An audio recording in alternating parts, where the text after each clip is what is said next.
ఎలా ఇప్పుడున్నటువంటి సమస్యల్ని ఎదుర్కోవడానికి ఎలా సిద్ధం కావాలి సమాజం అనే దాని మీద మీ అభిప్రాయం ఇవ్వండి సార్. అందుకని నేను 3 అంశాలు. మొట్టమొదటిది, మన సమస్యలు ఏమీ కూడా పరిష్కారానికి కష్టమైనవి కాదు. కొంచెం మనసు పెడితే, విచక్షణ జ్ఞానాన్ని ఉపయోగిస్తే, మన చరిత్ర నుంచి, మన సంప్రదాయం నుంచి, మన అనుభవం నుంచి పాఠాలు నేర్చుకుంటే, ఇతర దేశాల అనుభవాల నుంచి పాఠాలు నేర్చుకుంటే, మన ప్రతి సమస్యకి నిర్దిష్టమైన ఆచరణ సాధ్యమైన సులువైన పరిష్కారం ఉంది. ముందు మన కళ్ళకి కప్పిన పొలను తొలగించుకోవాలి. సత్యాన్ని నిజాయితీగా చూడడం నేర్చుకోవాలి. నా కులం అయితే ఒక సత్యం, నా మతం అయితే ఒక సత్యం, నా పార్టీ అయితే ఒక సత్యం, నా గ్రూప్ అయితే ఒక సత్యం, ఇలా ఉన్నంతకాలం పరిష్కారాలు గోచరించవు. వాటికి అతీతంగా వచ్చే శక్తి ముందు మనకు ఉండాలి. రెండోది, నిరాశకి గురి కావాల్సిన అవసరం లేదు. ఎన్ని సమస్యలు ఉన్నా కూడా ఒక అద్భుతమైన కాలంలో మనం ఉన్నాం. ఒక 40 ఏళ్ల క్రితం ఈవేళతో యువత ఇవాళ చాలా దరిద్రంగా ఉంది అనుకుంటారు. 40 ఏళ్ల క్రితం ఈవేళ మనకి రోజు అందరికీ అందుబాటులో ఉండేవి. ఆ 40 ఏళ్ల క్రితం కోటీశ్వర్లకు కూడా సాధ్యం కాదు. అవును సార్, మేము అక్కడి నుంచి వచ్చిన వాళ్ళమే కదా. టెలిఫోన్ 40 ఏళ్ల క్రితం నుంచి వచ్చిన వాళ్ళమే కదా. అది యువతకు అర్థం కావాలి. ఎస్, ఆ రోజు టెలిఫోన్ అంటే మాకు గగనం. ఫోన్ చూసిన వాళ్ళే 100 కూడా లేరు దేశంలో. ఆ ఫోన్ ఉంటే మీరు 30 కిలోమీటర్ల దూరానికి ఫోన్ చేయాలంటే 3 గంటలు వెయిట్ చేయాలి. 3 రూపాయలు. ఆ రోజుల్లో 3 రూపాయలు కట్టాలంటే ఇప్పుడు 50-60 రూపాయలు. 30 కిలోమీటర్ల దూరానికి 3 నిమిషాలు మాట్లాడాలంటే ఇవాళ 60 రూపాయలు కట్టే పరిస్థితి అన్నాడు. 3 గంటలు వెయిట్ చేసి. ఇవాళ ఫోన్ లేని కుర్రాళ్ళు ఆడపిల్లలు ట్రంకాల్ బుకింగ్ ఈ దేశంలో. 30 ఏళ్ల క్రితం 20 ఏళ్ల క్రితం కూడా మనకి గంట సేపు 2 గంటల చర్చ అవుతుంది. ఈ పాటి 30 సార్లు కరెంట్ పోయి ఉండేది. జనరేటర్ లాగితే నడిచేది కాదు. ఇవాళ దేశంలో చాలా ప్రాంతాల్లో ఇబ్బంది లేకుండా ఉన్నాం. మేము టీవీ చూడాలంటే నేను సర్వీస్లో చేరిన కొత్త కాలంలో విశాఖపట్నం జిల్లాలో ఉండగా విశాఖ నగరం నుంచి అధికారులంతా మా ఊరు వచ్చి, నేను నర్సీపట్నంలో ఉంటే నా దగ్గర భోజనం చేసి మేమంతా కాకినాడ వెళ్ళాం టీవీ చూడడం కోసం. ఏషియాడ్ ఫైనల్స్ ఉంది, ఇండియా పాకిస్తాన్ చూద్దామని చెప్పని. కాకినాడ ఎందుకు? కాకినాడ ఎంపీ గారు దేశంలో ఆనాడు టీవీలను చూసే మంత్రి గారు సంజీవరావు గారు అని చెప్పని. కాబట్టి కాకినాడలో టీవీ ఉంది. హైదరాబాద్లో ఉండేది, ఢిల్లీలో ఉండేది, బొంబాయిలో ఉండేది, ఉండేది, వైజాగ్లో కూడా. మేము ఒక తాటి చెట్టు ఎత్తున యాంటనా పెట్టుకొని టీవీ. అలాంటిది ఈవేళ మీ టీవీ కానీ, నెట్ఫ్లిక్స్ కానీ, అలాగే డిజిటల్ టెక్నాలజీ ప్రపంచం అంతా మన చేతుల్లో ఉంది. ఇంకా మెరుగుపడబడుతుంది. Digital currency. సమస్యలు ఉన్నమాట వాస్తవమే, కానీ నిరాశపడద్దు. అద్భుతమైన లోకంలో ఉన్నారు సార్. నేను కోరేది ఏంటంటే, నిజమైన మార్పు కావాలని చెప్పంటే సంఘటితంగా పరిజ్ఞానంతో, విజ్ఞతతో నిలదీయటం నేర్చుకోవాలి. ఆవేశంతో, కోపంతో, కసితో, ద్వేషంతో కానే కాదు. నా మతం, నా కులం, నా ప్రాంతం, నా భాష ఈ సంకుచితత్వానికి గురైనట్టయితే ఆ విషయాలతో వదిలేసుకుని మనం చాలా చిన్నవాళ్ళని చేసుకుంటున్నాం. మన సాంప్రదాయాన్ని మనం గౌరవించుకుందాం. మన సాంప్రదాయంలో గొప్పని గర్వపడుతుంది. నేను మన సాంప్రదాయం పట్ల గర్వపడుతున్నాను. నేను ఎక్కడ సిగ్గుపడను. అందుకే నా దేశంలో తప్పులున్నా కూడా నేను మొహమాట పడినా, నీకు తప్పులు ఉన్నాయా, నువ్వు నాకు చెప్పేది ఏంటి? నీ దగ్గర తప్పులున్నాయి, నా దగ్గర తప్పులు ఉన్నాయి. నేను నేర్చుకుంటాను, నువ్వు నేర్చుకున్నావు. నువ్వు నేర్చుకోవాల్సింది నీకు చాలా ఉంది ఇంకా. అంతేగాని నేను కప్పెట్టుకోవాల్సిన అవసరమే లేదు, ఆత్మజ్ఞానంతో అక్కర్లేదు. కప్పెట్టడం తప్పు, సమస్యలు లేవనుకోవడం తప్పు, మనం ఆత్మవంచన. తలదించుకొని సిగ్గుపడటం తప్పు, ఆత్మజ్ఞానత. 2 తప్పే. ఆత్మగౌరవం కావాలి, నిజాయితీతో కూడా ఆత్మగౌరవం. దాని నుంచి పరిష్కారాలు ఖచ్చితంగా వస్తాయి. ఈ దేశానికి అద్భుతమైన భవిష్యత్తు ఉంది, మనలో కాస్తంత విజ్ఞత. మీ పక్కన పెట్టుకున్నటువంటి ఆయనే చెప్పాడు, ఆత్మవిశ్వాసపరులైన కొందరు వ్యక్తుల చరిత్రే ప్రపంచ చరిత్ర అని. అంతకంటే చెప్పాల్సిన అవసరం. ఇప్పుడున్నటువంటి యువత అన్ని రంగాల్లోకి పోవడానికి సిద్ధంగా ఉంది. నేను 2 విషయాలు గమనిస్తాను. నేను మీతోటి మీ అభిప్రాయం నేను తెలుసుకోవాలనుకుంటున్నాను సార్. ఒకటి, రాజకీయాల్లోకి రావడానికి ఎవ్వడూ ఇష్టపడడంలే యువత. కారణం ఏంటంటే, కారణాలు అనేకం ఉన్నాయి. ఇది మన డాక్టర్ కొడుకు డాక్టర్ అయితే డాక్టర్ అవుతున్నాడు కదా, రాజకీయ నాయకుడు కొడుకు రాజకీయ నాయకుడు అయితే తప్పేంది. సో వంశపారంపర్య విధానం ఒకటి. ఇంకొకటి, ఇది నాకు ఇంకాస్త ఇబ్బందికరమైనటువంటి సిచ్యుయేషన్స్ నేను గమనిస్తున్నా. ఒకప్పుడు సెల్ఫ్ సస్టైన్డ్గా బ్రతకాలని కోరుకుంటున్న యువత ఈరోజు ఎక్కడో దిక్కడ ఉద్యోగం చేసి బ్రతకాలి అని కోరుకుంటుంది. Even though they are capable to do the things. ఈ రెండిటికి నాకు మీ దగ్గర నుంచి ఎటువంటి స్పందన? ముందు రెండో ప్రశ్నకి వెళదాం. ఎస్. మన దేశంలో కొన్ని పార్టీలు, కొందరు సోకాల్డ్ నాయకులు నాయకులు కాదు, వేరే పదంలాగా వాడు నాయకులు అట్లా ప్రవర్తించరు. చేస్తున్న పరమ దుర్మార్గం ఏమిటంటే ప్రభుత్వ ఉద్యోగాలు మీ జీవితానికి పరిష్కారం అన్న అబద్ధాన్ని, పచ్చి అబద్ధాన్ని పదే పదే ప్రచారం చేసి ఈ సమాజాన్ని భ్రష్టు పట్టిస్తున్నాయి. నేను నిర్ద్వంద్వంగా చెప్తున్నాను, నిర్మోహమాటంగా చెప్తున్నాను. మీకు ఉన్నది 100 ఉద్యోగాలుంటే 1,00,000 మంది పోటీ పడుతున్నారు. అవును సార్. ఆ ప్రభుత్వ ఉద్యోగంలో పనిచేయాలని కానీ ప్రజలకు సేవ చేయాలి కానీ కోరుకుంటే తప్పేం కాదు. కానీ 1,00,000 మంది ఎంత కష్టపడ్డా 100 మంది అక్కడ సెలెక్ట్ అయ్యారు. ఈ 100 మందిని ఈ సమాజం పోషిస్తోంది. ఎస్. ముఖ్యమంత్రో మరొకడో వాడి జేబులో డబ్బులతో పోషించట్లా. ఈ సమాజానికి మీరు సేవలు అందిస్తారన్న ఆశతో మీరు సేవలు అందిస్తున్న ప్రతిఫలంగా సమాజం, సామాన్య ప్రజలు, చెమటోడ్చి కష్టించేవాళ్ళు వాళ్ళ పన్నుల డబ్బులతో మిమ్మల్ని పోషిస్తున్నారు. 100 మందే సెలెక్ట్ అయ్యేది. మరి మిగతా 99,900 మంది సంగతి ఏమిటి? ప్రభుత్వోద్యోగాలే మా నిరుద్యోగానికి పరిష్కారం అని ఎవరు చెప్పినా అంతకంటే పచ్చి మోసగాళ్ళు, అబద్ధాలు ఆడేవాళ్ళు ఇంకొకళ్ళు లేరు. 100 మంది సమాజంలో పనిచేస్తే ప్రభుత్వంలో ఉండేది 3, 97 సమాజంలో బయట ఉంటారు. ప్రభుత్వంలో ఉన్న వాళ్ళు మనకేం పెద్దగా పని జరగదు. కొంత వాళ్ళు చేయాల్సిన పని కొంత చేస్తే మన అదృష్టం. చేయట్లే వాళ్ళు సరిగ్గా. వాళ్ళు చేస్తే విద్య ఎందుకు ఇట్లా ఉంటుంది? ఎగ్జాక్ట్లీ. వాళ్ళు సరిగ్గా పనిచేస్తే ఆరోగ్యం ఎందుకు ఇట్లా ఉంటుంది? వాళ్ళు సరిగ్గా పనిచేస్తే మన రోడ్లు ఎందుకు ఉంటాయి? మన ట్రాఫిక్ ఎట్లా ఎందుకు ఉంటుంది? మన కోర్టులు ఎందుకు ఇట్లా ఉంటాయి? వాళ్ళ పని వాళ్ళు చేయటంలా. చేసిన 3 అక్కడ చేయాల్సింది. మన జీవితంలో మనకు కావాల్సిన ఏదైనా సరే మన చుట్టూ ఒకసారి చూడండి. ఇవి కాలర్ మైక్రోఫోన్ కావచ్చు, ఇక్కడ పక్కన ఉన్న విగ్రహం కావచ్చు, తాగే మంచినీళ్ళ సీసా కావచ్చు, పెట్టుకునేటువంటి కళ్ళజోడు కావచ్చు, వాడే పెన్ను కావచ్చు, ప్రభుత్వం ఇంట్లో ఒక్కటి చేయట్లేదే.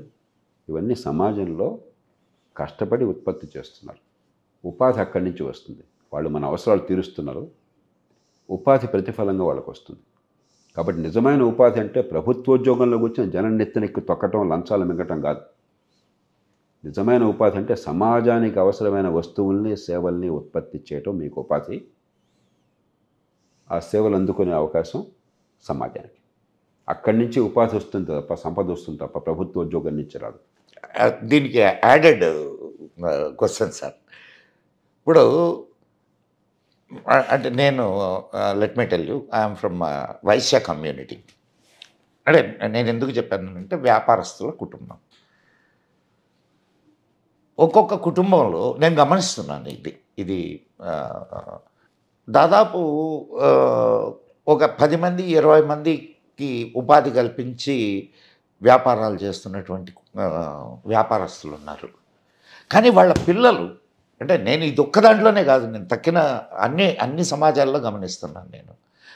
కాకపోతే నేను దాంట్లో ఉన్నాను కాబట్టి మీకు, వాళ్ళ పిల్లలు they are not willing to continue their tradition. They would like, ఇక్కడ 10 మందిని వాడు బ్రతికిస్తూ వాడు పోయి ఇంకొక చోట ఉద్యోగం చేయాలనుకుంటున్నాడు.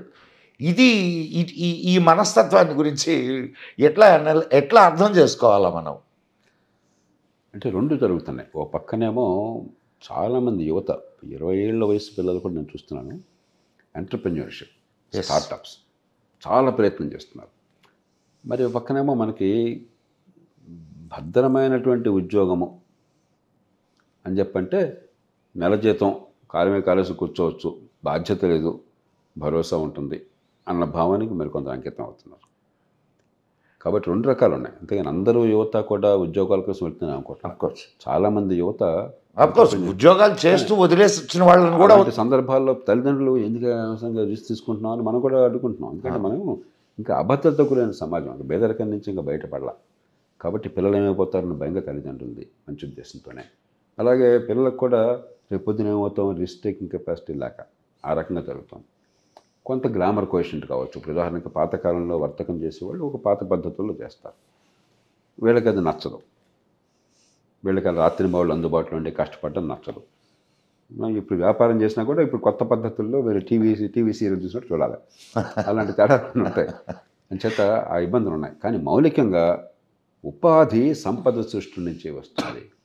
సంపద అని చెప్పంటే సమాజానికి కావాల్సింది మీరు తయారు చేసి ఇవ్వగలగాలి. వస్తువు కావచ్చు, సేవ కావచ్చు. లేకపోతే తేరగా ఎవడిని పోషించలేడు. నైపుణ్యం ఉండి 10 మందికి మీరు పనిచేసి దానివల్ల ఫలితం పొందితే మీకు ఆ తృప్తి కానీ, మీకున్న ఆత్మవిశ్వాసం కానీ, సమాజానికి కలిగే ప్రయోజనం కానీ అద్భుతమైనవి. అలా కాకపోతే పరాన్న బుక్ అయిపోతాడు వాడు. అది ఉపాధి కాదు, పరాన్న జీవిగా బతకడం సమాజం మీద. పారాసైట్. అది మన రాజకీయం ఈ దేశంలో ఏమన్నా ఈ ప్రజాస్వామ్యంలో 2 భయంకరమైన అవలక్షణాలు వచ్చినాయి. చాలా మంచి ఉంది, చాలా పొరపాటు ఉన్నాయి. కానీ 2 మాత్రం ఈ సమాజాన్ని చెడగొట్టినాయి. ఒకటి స్వావలంబనలు చెడగొట్టినాయి. ఎస్. అది వరకు పేదరికం ఉన్నా కూడా మారుమూల గ్రామాల్లో సైతం పౌరుషంగా, ధైర్యంగా, సొంతంగా చేసుకోవాలని కోరుకోలేదు. మా ఊళ్ళో మా స్కూల్ బిల్డింగ్ కట్టడం కోసం ఆ రోజుల్లో 60 ఏళ్ల క్రితం ఎకరాకి 25 రూపాయలు పెట్టుకున్నారు. 25 రూపాయలు అంటే ఆ రోజుల్లో 2 బస్తాల ధాన్యం. ఇవాళ 4-5 వేల రూపాయలు కింద లెక్క. ప్రతి కుటుంబం కూడా అది మా ఊరు, మా పిల్లలు చదువుకుంటారు, మా స్కూల్ మేము కట్టుకుంటాం అని చెప్పి డబ్బు కట్టారు. అవును సార్. ఈవేళ దాన్ని మన రాజకీయం నాశనం చేసింది, పరాన్న బుక్కులుగా తయారు చేసింది ప్రజలు. రెండోది, ఆనాడు కులాలు ఉన్నాయి. కులాలు ప్రభుత్వాలు సృష్టించాల, కులాలు ఈ సమాజంలో ఉన్నాయి. కానీ కులం ఏదైనా కూడా, కుల వ్యవస్థని తప్పులున్నా కూడా కులం వర్గం తేడా లేకుండా సామరస్యంగా బతికేవాళ్ళు సార్. మేమంతా పల్లెల నుంచి వచ్చిన వాళ్ళం సార్. మాకు తెలుసు. ఇప్పుడు పెద్ద పెద్ద కుటుంబాల వాళ్ళు కూడా చిన్న చిన్న వృత్తులు చేసుకునే వాళ్ళ దగ్గరికి బావా అనుకుంటా తిరిగి. ఇప్పుడు ఈవేళ ఏమైంది, ఈ కులాలను తీసేయడం దానిలో విఫలమవడంతో పాటు అన్నకి తమ్ముడికి మధ్య, ఇంటికి మధ్య ఈ వర్గం ఆ పార్టీ ఇదని చెప్పని చిచ్చు పెట్టడం. ఈ 2 కూడా ఈ అపరిపక్వమైనటువంటి ప్రజాస్వామ్యంలో వచ్చినటువంటి తప్పులు. కాబట్టి ఈ పిచ్చి, ఈ పరాన్న హక్కు ధోరణి నుంచి, ఈ పారాసైటిక్ దృక్పథం నుంచి బయటపడకపోతే ప్రభుత్వం నా సమస్యలకు పరిష్కారము, ప్రభుత్వం నాకు ఉద్యోగాలు ఇస్తుంది, ప్రభుత్వం తేరగా డబ్బులు ఇస్తుంది, దానివల్ల బేదరికం పోతుందన్న భ్రమలో మనం ఉన్నట్టయితే ఈ సమాజాన్ని సర్వనాశనం చేస్తున్నాం. దానిలో ఈ మాట నిష్కర్షగా కాస్త విచక్షణ వాళ్ళు మళ్ళీ ప్రజలకు చెప్పాలి. ఈ విషయాన్ని ఇంకొంచెం ముందుకెళ్ళి ఫ్రీస్, నీకు బియ్యం ఫ్రీ, నీకు కరెంట్ ఫ్రీ, నీకు ట్రాన్స్పోర్టేషన్ ఫ్రీ, వీటి పరిస్థితి ఏంది సార్? అందుకని ఇప్పుడు సోమవారం తయారు చేస్తూ ఉన్నారు సార్. ఆ మాట నేను అన్నా. కానీ ఇప్పుడు ప్రజాస్వామ్యం ఏమైందంటే, మన ఓటు వల్ల నాకేమవుతుందో అర్థం కాని వ్యవస్థ తయారు చేశాం. సామాన్యుడు కష్టపడి ఎంతో ఆశతో ఓటేస్తున్నాడు, కానీ జీవితం మారట్లా. దాంతో కసి ఉంటుంది.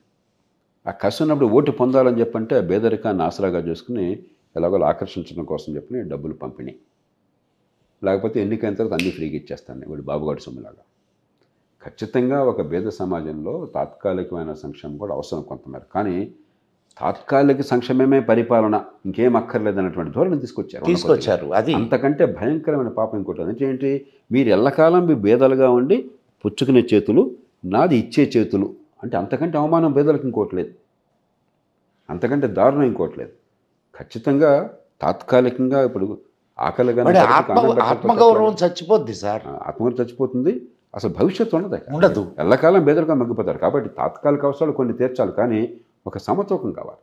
అది తాత్కాలిక అవసరాల సంక్షేమం కోసం కొంతమంది వనరులు కేటాయించినా కూడా మౌలికంగా ఈ పిల్లల భవిష్యత్తు బాగుపడాలంటే సంపాదించే శక్తి పెరగాలి. ప్రభుత్వం చేయాల్సిన పని వాళ్ళు సంపాదించే శక్తి పెంచడం ఎట్లా, దానికోసం మౌలిక సదుపాయాలు ఎట్లాగా, పెట్టుబడులు ఎట్లాగా, విద్య ఎట్లాగా, ఆరోగ్యం ఎట్లాగా, ప్రతిభను వెలికితీయటం ఎట్లాగా, అవకాశాలు కల్పించడం ఎట్లాగా, అది ఆలోచించాలి. కానీ నేను వీళ్ళు బెచ్చగాడిగా చూసిన దానం ఇస్తానని చెప్పంటే దానికి ప్రజలు కూడా మోసపోరు. అందుకనే వాళ్ళు ఒకసారి ఏదో వేస్తారు ఓటు, రెండోసారి బాగా తిప్పుతున్నారు.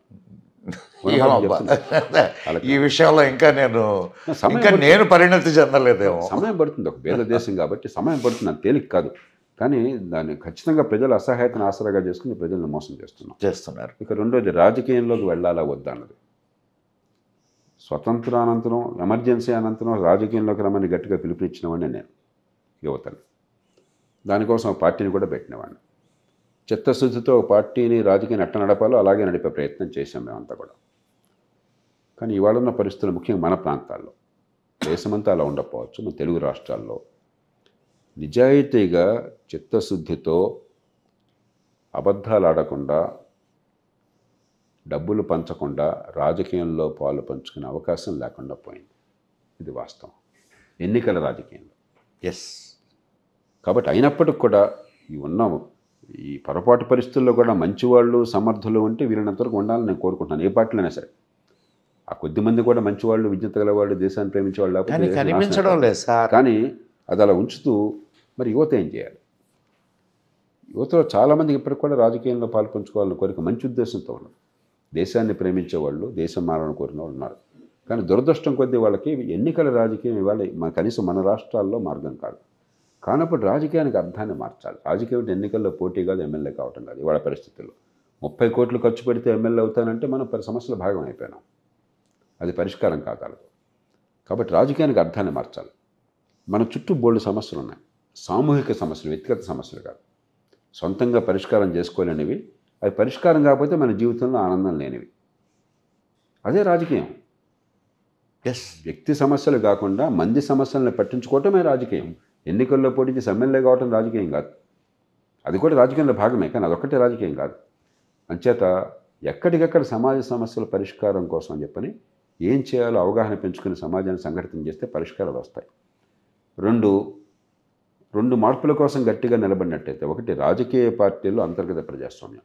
ఇవాళేమైంది, నిజంగా సమర్థులు, ప్రజలకు పనికొచ్చేవాళ్ళు, ప్రజల విశ్వాసాన్ని తొలగొన్న వాళ్ళు ఉన్నా కూడా స్థానికంగా నువ్వు ఎవడు కొడుకువి, నీ కులం ఏంటి, నీ ఎంత డబ్బు ఉంది, ఈ 3 ప్రశ్నలు అడిగేది అక్కడ. మొట్టమొదటి ప్రశ్న డబ్బు ఎంత ఖర్చు పెడతావు. 30 కోట్లు పెడతానంటే ముందు కన్సిడరేషన్, లేకపోతే ఎందుకే టైం వేస్ట్ పో. ఆ తర్వాత ప్రశ్న నీ కులం ఏంటి. ఆ కులం సరైనది కాకపోతే వాళ్ళ దృష్టిలో వదిలే అంటారు. ఆ 2 అయిపోతే ఎవడు కొడుకువి. ఇది రాజకీయం అయితే ఇంకా ప్రజాస్వామ్యం ఏంటి? ఖచ్చితంగా రాజకీయ పార్టీలను ప్రజాస్వామ్యీకరణ చేయాలి. అభ్యర్థులు, నాయకత్వం 2 కూడా పార్టీ సభ్యులు స్వచ్ఛందంగా ఎన్నుకునే ఏర్పాటు కావాలి. అప్పుడు కాస్త యువతకు అవకాశం పెరుగుతుంది క్రమక్రమంగా. రెండోది స్థానిక ప్రభుత్వాలు. అన్ని అసెంబ్లీ, పార్లమెంట్ కాదు. ప్రపంచంలో ప్రజాస్వామ్యాలు బాగా నడిచేవి అన్ని చోట్ల కూడా స్థానిక ప్రభుత్వాలు. ప్రజాస్వామ్యానికి పాఠశాలలు స్థానిక ప్రభుత్వాలు. వాటిని మనం చంపేశాం, నిర్వీర్యం చేసేసాం. వాటిని బలోపేతం చేయడం కోసం గొంతు ఇవ్వండి. మీ వార్డు కమిటీ, మీ పంచాయతీ, మీ మున్సిపాలిటీ. అది పెరిగితే క్రమంగా ఏమవుతుందంటే అప్పుడు ఎమ్మెల్యే స్థాయి కాకుండా కష్టపడి నాయకత్వ లక్షణాలు ఉండి, నిజాయితీ ఉండి, ప్రజల మనసు తోడుగా వాళ్ళకి అవకాశం దొరుకుతుంది. కాలక్రమే ప్రజాస్వామ్యం బాగుపడుతుంది. అంతే తప్ప ఎమ్మెల్యేగా పోటీ చేయడం ఒక్కటే లక్ష్యం అనుకుంటే మాత్రం చాలామందికి ఆశాభంగమే ఇవాళ ఉన్న పరిస్థితుల్లో. చాలా నిజంగా it's an enlightening talk sir. మీకు ఎందుకు పెట్టారో నాకు తెలీదు, జయప్రకాష్ నారాయణ అని. ఎమర్జెన్సీలో 1 ఇయర్ మేము ఆ బాధను అనుభవించాం. అంటే దాక్కొని తిరిగాం. మిమ్మల్ని మళ్ళా మీరు దాక్కున్నారు, కొందరు జైలుకి వెళ్ళారు. నాకు అది లేదు, కానీ నాకు మీద నిఘా వేశారు. కొంచెం గట్టిగా మాట్లాడుతున్నాడు కుర్రాడు అవడం అని చెప్పని. అనామకుడిని కాబట్టి జైల్లో పెట్టాల.